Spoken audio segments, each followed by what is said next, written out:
Good evening. If we could all take our seats. We have a large virtual audience also, so I want to be sensitive to the fact that they're out there waiting as well. So good evening and welcome to the 683rd meeting of the Economic Club of New York. I'm Barbara Van Allen, President and CEO of the club, and it's an honor to be here with all of you. It's our milestone year, by the way. We're 115 years old this year as a club, and we're going to celebrate that on Monday the 14th, and we have an exciting evening planned, so hope many of you will join us. As you all, or many of you know, the club is the nation's leading nonpartisan forum for discussions on social, economic, and political issues, and we've had more than 1,000 prominent guest speakers appear before the club over the last century. A special welcome to members of the ECNY 2022 class of fellows, a select group of diverse rising next-gen thought leaders, as well as students from the CUNY Graduate Center, the NYU School of Business, the Gabelli School of Business, Rutgers University, and Duquesne University joining us virtually. As a reminder, we're taking applications now for the 2023 Fellows class. I'm really honored to welcome our special guest, General Mark Milley, the 20th Chairman of the Joint Chiefs of Staff, the nation's highest-ranking military officer, and the principal military advisor to the President, Secretary of Defense, and the National Security Council. Prior to becoming chairman in 2019, General Milley served as the 39th Chief of Staff in the U.S. Army. He's a native of Massachusetts. He graduated from Princeton University in 1980, where he received his commission from the Army ROTC. He's had multiple command and staff positions in 8 divisions and special forces throughout the last 43 years. His joint assignments also include the Joint Chief Operations Directorate and as a military assistant to the Secretary of Defense. In addition to his bachelor's degree in political science from Princeton, General Milley has a master's degree in international relations from Columbia University and one from the U.S. Naval War College in national security and strategic studies. The format today will be a conversation. We're delighted to have club member and Bloomberg anchor David Westin doing the honors of moderating. As a reminder, this conversation is on the record, and we do have media both in the room and online. David, if you're ready, I'm going to pass the time over to the two of you. Thank you very much, Barbara. Thank you for convening us all. This is a great opportunity. And thank you, General. It's a great privilege to get to talk to you. And thank you for going behind enemy lines here at Yale. It's good of you. So I want to start with the date. It's the 9th of November, which means in 2 days it'll be the 11th day of the 11th month. As you know, that was Armistice Day, and it turned into Veterans Day here in the United States. Tell us about Veterans Day. How do you honor Veterans Day, and how would you like us to? Well, thanks, David, for that. And Barbara, thanks for the introduction. And thanks, David, for the flexibility. I know we were supposed to do this afternoon. There's a lot of things going on in the world, and I had some sessions in D.C. that I needed to attend, so thanks for doing that. I wanted to come to New York City for a couple of reasons.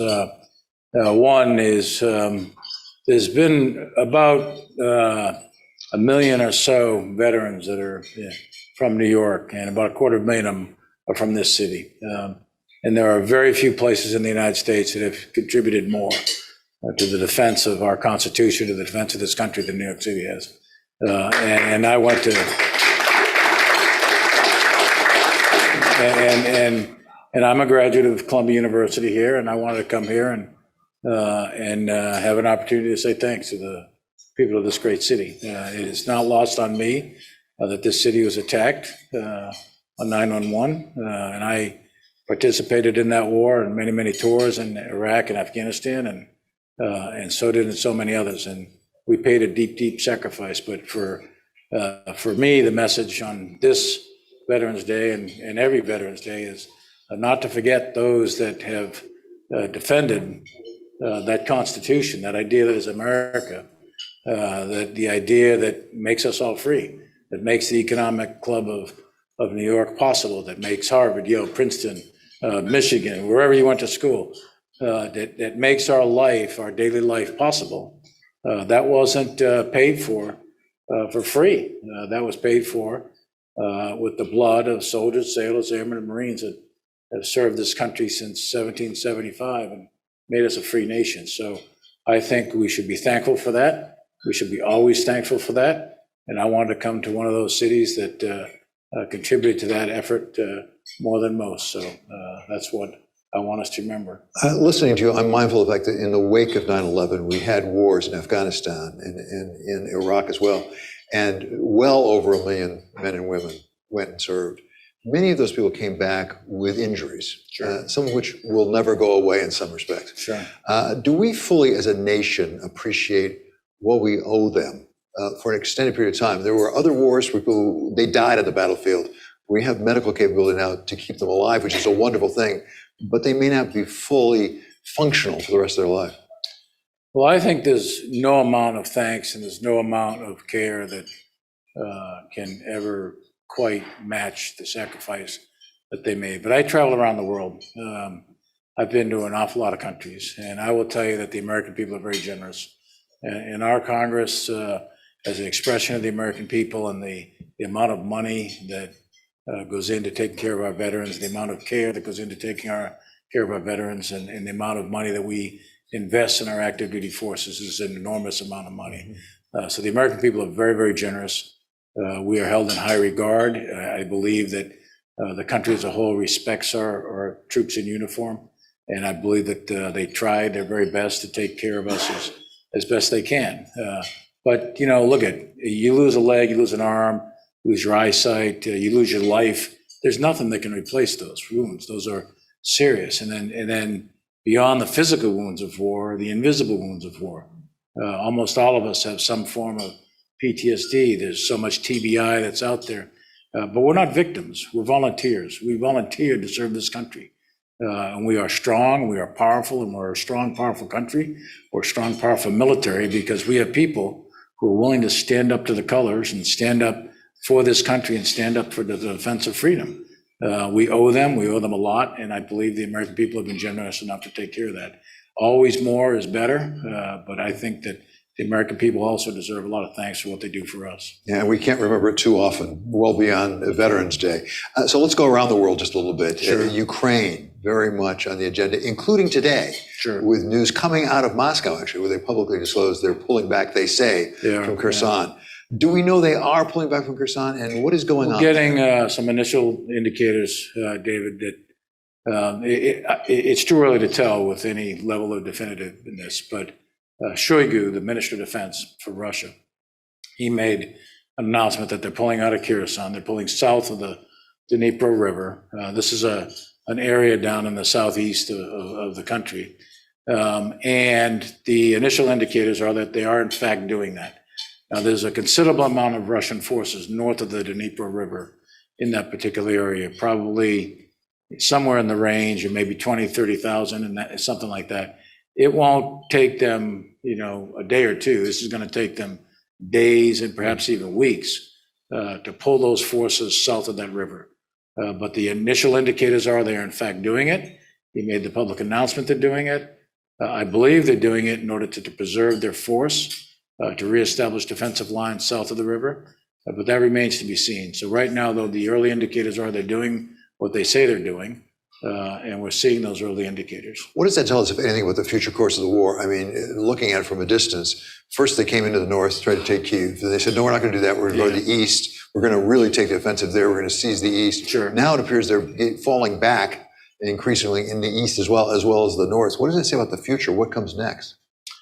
Well, I think going backwards first, I personally think that Russia made a huge, tremendous strategic mistake, miscalculation here, that Russia is going to pay for enormously for years and years and years to come. And they did something that was illegal. They did something that was against international law. They're a big, large country, and they illegally invaded a country that posed no threat, no military threat to Russia. They weren't attacking Russia. They don't have the capability to attack Russia, and they weren't planning to attack Russia. So there was absolutely no logic or rationale from a defensive standpoint to attack Ukraine, and yet they did. and they attacked him with a very large force, probably 170, 180,000 troops, arrayed in multiple field armies. And their intent was to overturn the Zelensky government, capture or kill the government very, very quickly within days, to get to the Dnipro River probably within 6 or 8 weeks, make some big announcement by the May Day parade that they had achieved some sort of victory, and then to secure the Black Sea and the Sea of Azov access to that, and probably capture Odessa and maybe some other areas to the south. And they failed. They failed strategically to achieve those objectives. So probably about the middle of March, maybe beginning of April, they changed their war aim. They wanted to consolidate their forces and then attack and seize all of the Donbass, the Donetsk and Luhansk oblasts, as they're called. And then they want to consolidate and expand that a little bit into Zaporizhzhia and then Kherson. So they attacked to do that, but they also have failed to operationally secure all of that. So they failed twice now, both strategically and operationally. So Putin, has lost a tremendous amount of military capability.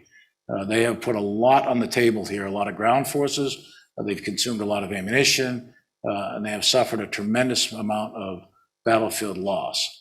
And the reason they've done that is because the Ukrainian people have fought as a people. They have fought an incredibly strong and effective tactical and operational battle.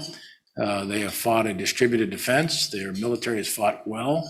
Their people has held together. Leadership from Zelensky on down to the lowest sergeants have held the line. So war is interaction. And I think the Russians have grossly underestimated the Ukrainian people, and they overestimated their own capabilities. Now, it's the current situation and going forward, I think the Russians are pulling back to try to consolidate and dress their lines, make themselves into a better defensive position, and to try to get to the winter and then let things slow down and settle out for the winter and have essentially a stagnant frontline trace in order to perhaps to refit, maybe, to refit and refight to get ready for maybe next spring. But there's also an opportunity here, a window of opportunity for negotiation. There has been a tremendous amount of suffering, human suffering. You're looking at maybe 15, 20, 30 million refugees, probably 40,000 Ukrainian innocent people, civilians, have been killed as collateral damage. You're looking at well over 100,000 Russian soldiers killed and wounded. Same thing probably on the Ukrainian side. A lot of human suffering. Energy resources are being attacked. In fact, civilians are being attacked, which is a war crime in and of itself. So there's a lot of human misery, and it needs to stop. And there's one guy that can stop it, and his name is Vladimir Putin. And he needs to stop it. And they need to get to a negotiating table. He needs to stop the war. Zelensky came out this morning and said, pull out of the Ukrainian territory, the Ukrainian occupied territory, cease attacking the Ukrainian people, and then they'll start negotiating whatever ends they're going to negotiate. Until that happens, the United States is going to continue to support Ukraine in its fight for freedom. So what does the future hold? It's probably going to be static over the winter. They'll be fighting, but it'll be relatively static. And then there'll be a window of opportunity for negotiations. If negotiations happen, great. If they don't, they'll likely continue fighting into the spring. There have been reports, as you know, that the United States is at least approaching Mr. Zelensky and the Ukrainians to talk about diplomacy. I'm not asking you to reveal anything confidential on this. You wouldn't do that. But as a student of warfare, as you look at the battlefield, as it were, is this the right time to do that? Or what else needs to happen before you can really get to the bargaining table? Well, I think you have to have something to negotiate about. That's one key thing. But I think also there has to be a mutual recognition that military victory is probably, in the true sense of the word, is maybe not achievable through military means. And therefore, you need to turn to other means. If you look back, we'll use World War I as an example. The war starts through a series of really, really bad decisions. And by August, they cross the Rubicon, and then all of a sudden they find themselves in this massive European war. And they think it's going to be this rapid war movement with the von Schlieffen Plan and the Plan 17 and so on and so forth. And so the war unfolds, and the war bogs down into the static war of trench lines that goes from the English Channel to the Alps. So by Christmas 1914, January 1915, you got a war that is not winnable anymore militarily. And the powers that be at the time, the people that are my age, they're in their 60s and 70s and at that age, and they're in positions of power, many of them knew that the war could not be won militarily. But they were looking at sunk cost, which it's an economic club. Everyone knows what sunk cost is. And they were looking at, we lost 1 million casualties so far, from August to December. So we have to fight to victory. We have to keep going. We have to keep going and fight all the way to the win. And yet there were others who said we should negotiate because this is cut your losses, 7% loss in your stock, you cut, right? So you cut your loss. But the side that said fight on to win, they're the ones who won the argument. So the war goes on for 1915, 16, 17, 18. So that 1 million people that were killed from August to December turned into 20 million killed by 1918. 5 empires crushed, and you set the condition for the greatest war, World War II in history. You set the conditions for the rise of Nazism and fascism and all the rest of it. So things can get worse. So when there's an opportunity to negotiate, when peace can be achieved, seize it, seize the moment. One more on Ukraine. Vladimir Putin has said some things that have been interpreted as threatening the use of nuclear weapons. And they talk about tactical, I think it's low yield, basically, nuclear weapons. How seriously do you and the U.S. military take that threat? And what could we do to prepare for that possibility? We take any discussion of nuclear weapons extremely seriously. We watch it very, very closely. And we look at, strategic nuclear weapons, what they're talking about when they use that term. Those are intercontinental ballistic missiles, large megaton type weapons.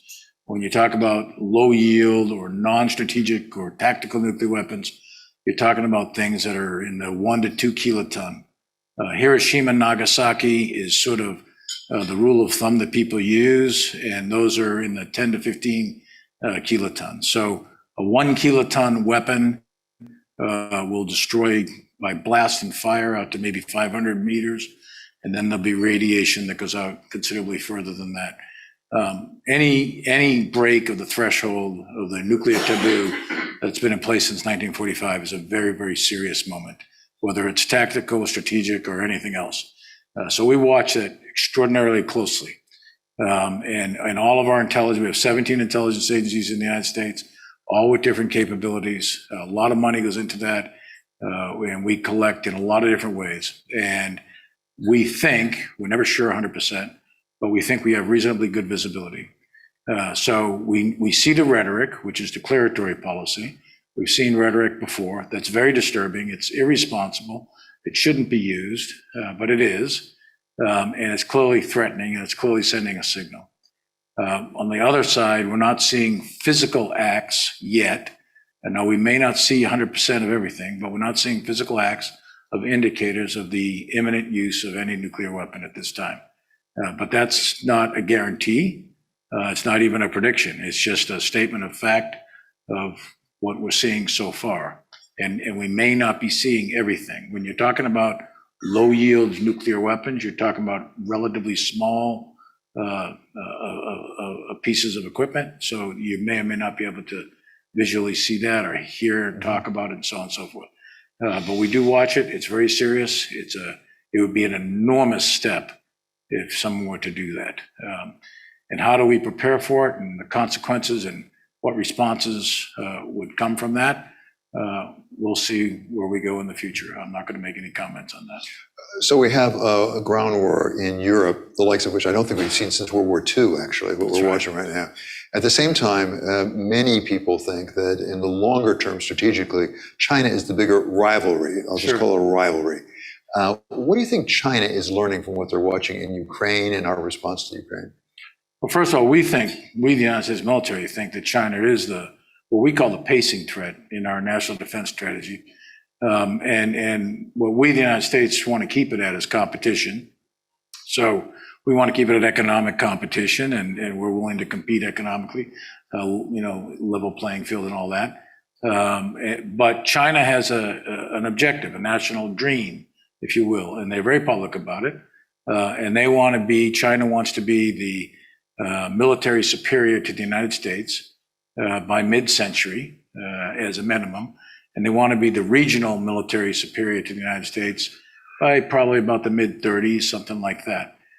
President Xi has challenged in his party Congress speeches of the past and most recently to create and build a Chinese military that is the co-equal or superior to the United States regionally, meaning in Asia, by 2027. So it was the mid-30s.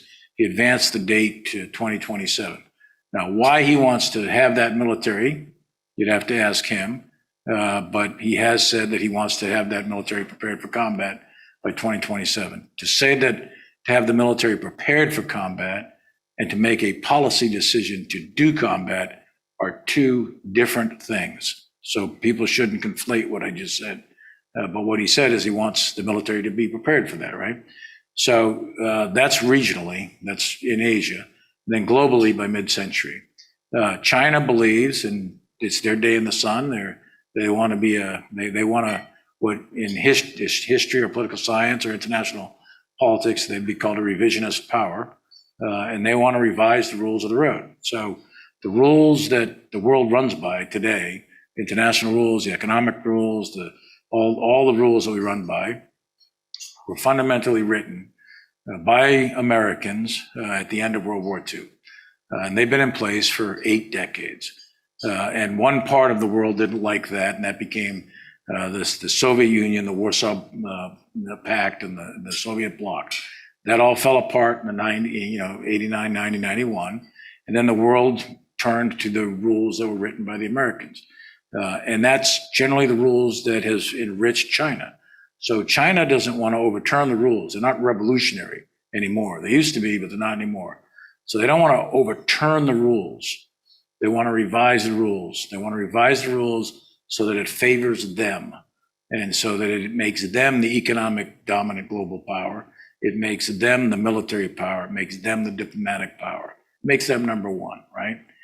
And there's a problem with that. So the United States has been number one since the late 1890s economically. We've been the most powerful military since World War II.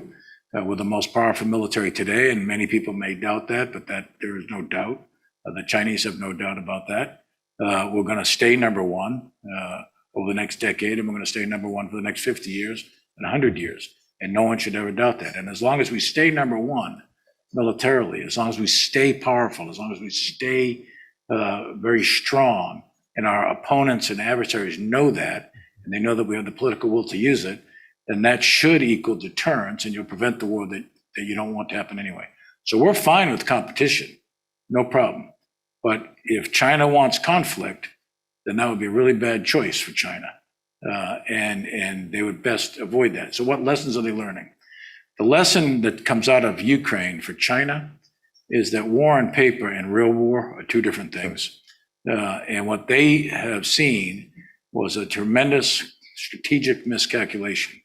And I think President Xi has taken a step back, and I'm just, thinking this myself now, that he's taken a step back. He's evaluating the situation. All militaries and all countries are learning lessons from Ukraine. And he's realizing that an invasion of a country the size of Ukraine, with the capability of Ukraine, by Russia is a very, very difficult choice. Now, does China have plans to invade other countries? Maybe they do, maybe they don't. A lot of people talk about Taiwan. Taiwan's a very difficult country. It's a large island. It's a very complex piece of terrain, a lot of mountains. It's got a large city, Taipei, 3 million people. It has a military that is, it's got certain capabilities with anti-ship cruise missiles and air defense artillery and so on and so forth. They have to cross the Straits of Taiwan that are about the distance between France and England, so it would be like Normandy. And to do an amphibious operation combined with airborne paratroopers and air assault helicopter-borne troops, to do that, to plan, coordinate, synchronize, and supervise the execution of that against a real enemy who's really shooting back and really sinking ships and really shooting planes down and people really die, that's really difficult. That's really hard. And I think they're coming to realize that, and they're probably evaluating the situation and recalculating what they might do. Our strategic view on Taiwan seems to have been to prepare them for the possibility of an invasion to make sure they could resist that. But invasion is not the only option open to China, is it? What about blockade? Do we have a strategic vision to prepare Taiwan to resist a blockade? So maybe China doesn't need to invade Taiwan. No, that's exactly right. Invasion is not the only option at all. There's economic coercion, there's diplomatic coercion, there's blockade, there's all kinds of special operations and covert actions that can take place. There's all kinds of intimidation that can take place. So there's a wide variety of tools that China could use to do things against Taiwan that they may choose to do. We are committed through the Taiwan Relations Act, and President Biden has said on many occasions recently that the United States will continue to support Taiwan, and we will. So we'll support them militarily. We're going to help them. We're going to help train them and equip them, and make sure from a military standpoint that they are prepared adequately militarily. The other things are things that are outside the realm of the military. Specifically for blockade, though, a naval blockade of Taiwan will be a very difficult challenge, but it's not a challenge that couldn't be overcome. And the United States Navy is the United States Navy, and despite we always need to improve, and I'm the first one to say that we always need to improve, and we can always get better. But there is no equal to the United States Navy on the high seas. There just isn't. There may be people who think they are, but they're not even in the same league. General, one more on China. You say, and it's a very important distinction, having the capability to do something is not the same as deciding to do it. Right. At the same time, it may influence the optionality, as we say, of being able to, if you know you can do it. I think there is a perception, at least I have a perception, I think others do, that if you measure the capability of China versus the United States and you draw a line, those lines are starting to converge, that they are closer together today than they were 10 years ago, 20 years ago, 30 years ago. Oh, for sure. Yeah. So if you continue to draw those lines, where do they intersect? Well, hopefully they don't. And we, the United States, have to, it's a two-way street here. So we, the United States, have to make strategic choices where they don't intersect. We always have to make sure that we are the number one militarily capable power. And one of the things we're going to have to do as a nation, and all countries can see this today, we are in some fundamental change, historic change, literally. You see it in the business world every single day. And the same is true in the military. We are in the most fundamental and profound change in what I call the character of war in human history. So when I say, there's two terms I use, the character of war and the nature of war. The nature of war is Clausewitz. And what he's talking about there is fear, and you're in the realm of chance, and war is politics. You're trying to impose your will on your political will on your opponent by the use of violent means. Fog of war. Fog of war, the trinity between the government, the people, and the military. That's the nature of war. That's probably not going to change. As long as human beings are around, that's probably not going to change. But the character of war is the doctrine, the tactics, the techniques, the procedures, the weapons, where you fight, how you fight, your leader development, your leadership challenges that you have. Those things change all the time. They may change for social reasons. They may change for political reasons. They may change for technological reasons. Historically, technology has been one of the great drivers of the change in character of war. And we today, and we're in the middle of it, it's been going on for probably maybe 30, 40 years, something like that. Really since I was commissioned in 1980, probably towards the end of the Vietnam War, with the introduction of precision munitions, which were very rudimentary at the time, through today, we've seen two developments that fundamentally change the character of war. One is the ability to see and sense the environment. And we can do that today like at no time in human history. So I'm wearing a Fitbit, I got a little GPS watch, we got microphones, we got all kinds of electronics in this room. I guarantee the Russians know exactly where I'm at. I was going to say, some of those electronics we know about, some we don't know about. Yeah. I'm in this seat, you're in that seat. Yeah. They could hit me, but not you. Yeah. So it's that precise, right? So they can see and sense the environment, and we can see it. Now, we can do that we, the United States, can do that much better than anybody. But your advanced countries can see and sense the environment with an enormous level of granularity that's unbelievable. And even in the commercial sector, you can just go on Google Maps, and you can get maps today that were only available to the most advanced militaries as late as 5 years ago. So your ability to sense and see is there, right? The other thing is your ability to shoot. So we can shoot with precision at range anywhere on the globe, from anywhere. So what you can see, you can hit. And that is unprecedented in human history. But add to that, that's just two things. Add to that things like robotics. Robotics are coming at the commercial world and in civil society very, very rapidly. And in many ways, it's changing the nature of man to work, so to speak, right? So go to an Amazon factory and they're all automated. Go to any factory, they're all automated. Robotics are coming on everywhere. You can have Budweiser trucks delivering beer up and down the highways of California now. There's no drivers in them, right? And they're going from point A to point B, and they got little checkpoints in there. And it's all being driven by space-based GPS and all this other stuff, right? So robotics are happening. So imagine now the application of robotics to the military. And we already do that. So what people call drones, and those are all just robots. And they're either manually controlled by a pilot on the ground, or they're automatic, and we put them on GPS. But think about trucks. Think about the delivery of fuel. Think about enormous truck convoys that had no drivers in them, or maybe just a lead truck had a driver, and all the other trucks had no drivers in them. They're all robotic. Imagine tanks being robotic. Imagine armored infantry fighting vehicles being robotic. Imagine a pilotless Air Force. Imagine an Air Force that had a man-machine teaming where maybe the lead plane had a human in it, and maybe the wingman and the other 3 or 4 guys in the squadron or the wing had no pilots in them. Or imagine a sailorless Navy or no submariners on the submarine. We're experimenting with all this sort of stuff right now. So aren't the Russians, so aren't the Chinese. This is happening at speed, it's happening at scale, it's happening in volumes. And then add into that artificial intelligence. So add into that, one of the key things in warfare is decision-making, and the ability to process massive amounts of information, and to do that at speeds faster than your enemy.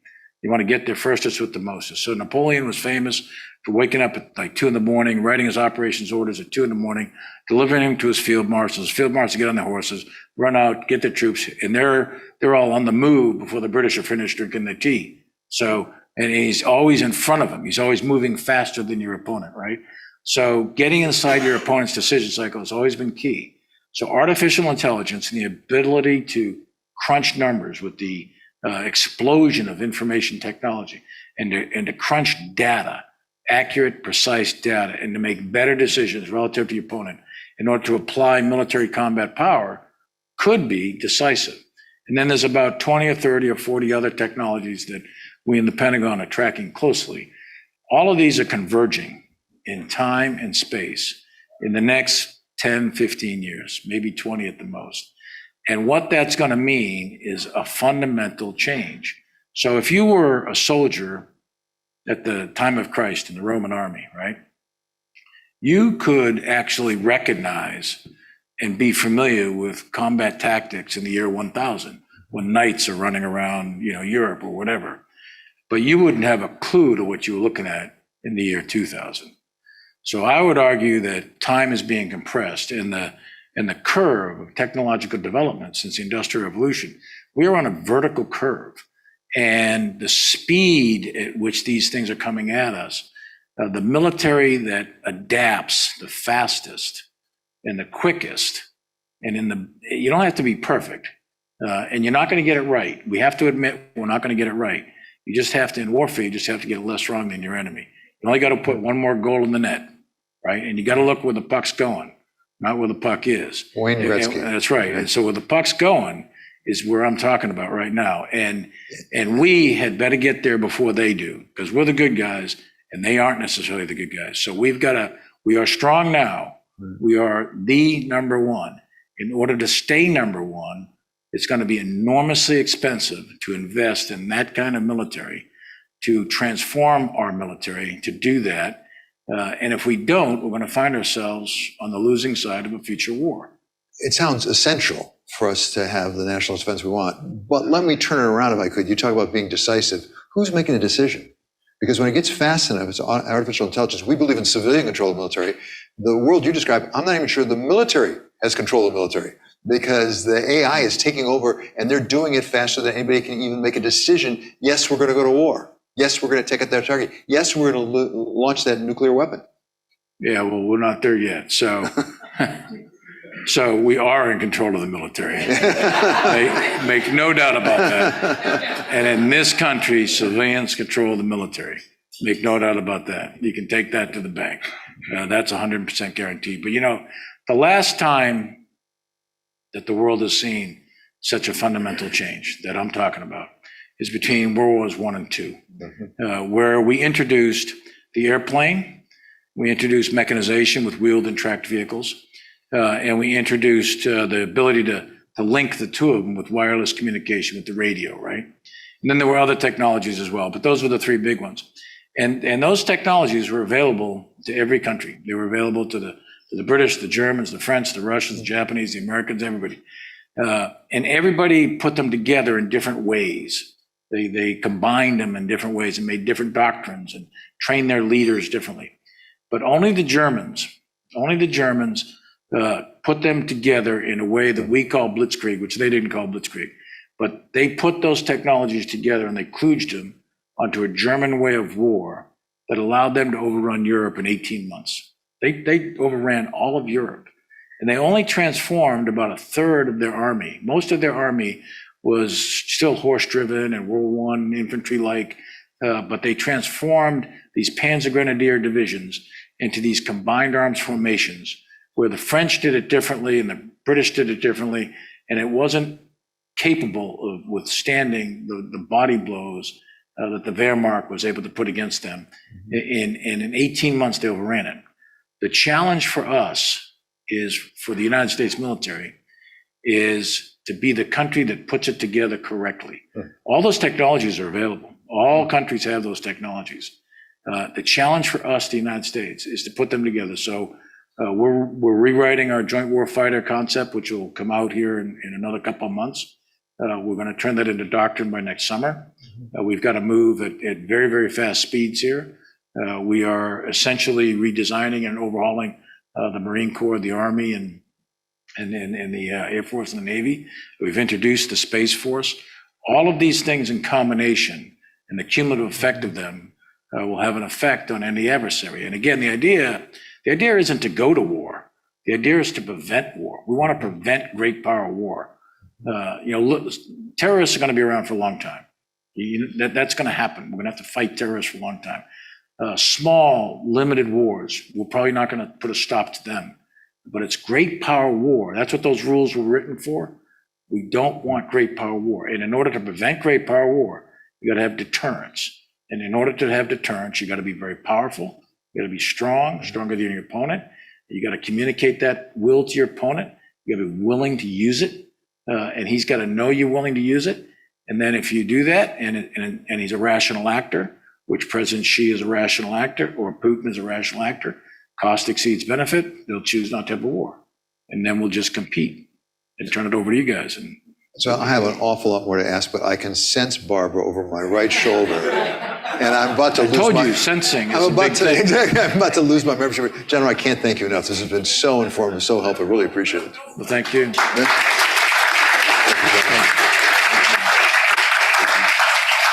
I promised I would keep to the schedule, so I've got to commit on that. Yes.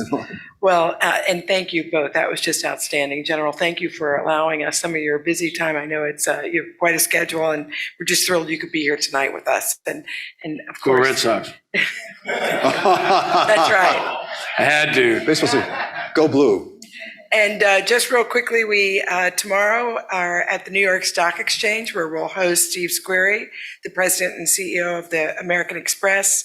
That'll be obviously in person down there. We'll follow up on Monday, November 14, with John Williams and other former club chairs, and celebrating our 114th anniversary. We're also going to announce the winners of the first ECNY Innovation Challenge. So that's going to be exciting. Arvind Krishna, the CEO of IBM, will join us November 17th for a luncheon, signature luncheon.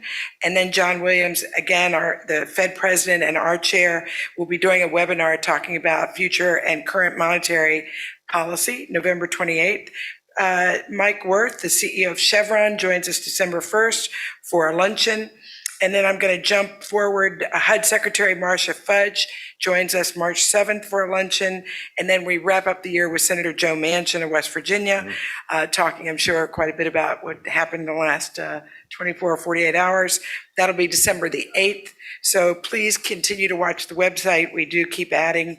And thank you all for attending this evening. Those virtual, we're going to say goodbye. See you soon. And for those staying for dinner, let's have dinner. Thank you. David, can I say one more thing? He said yes. I want to say no. thank you to all. I want to thank you for all of your support. And tomorrow, you said 115 years. Tomorrow is the 247th birthday of the United States Marine Corps. And November 10th.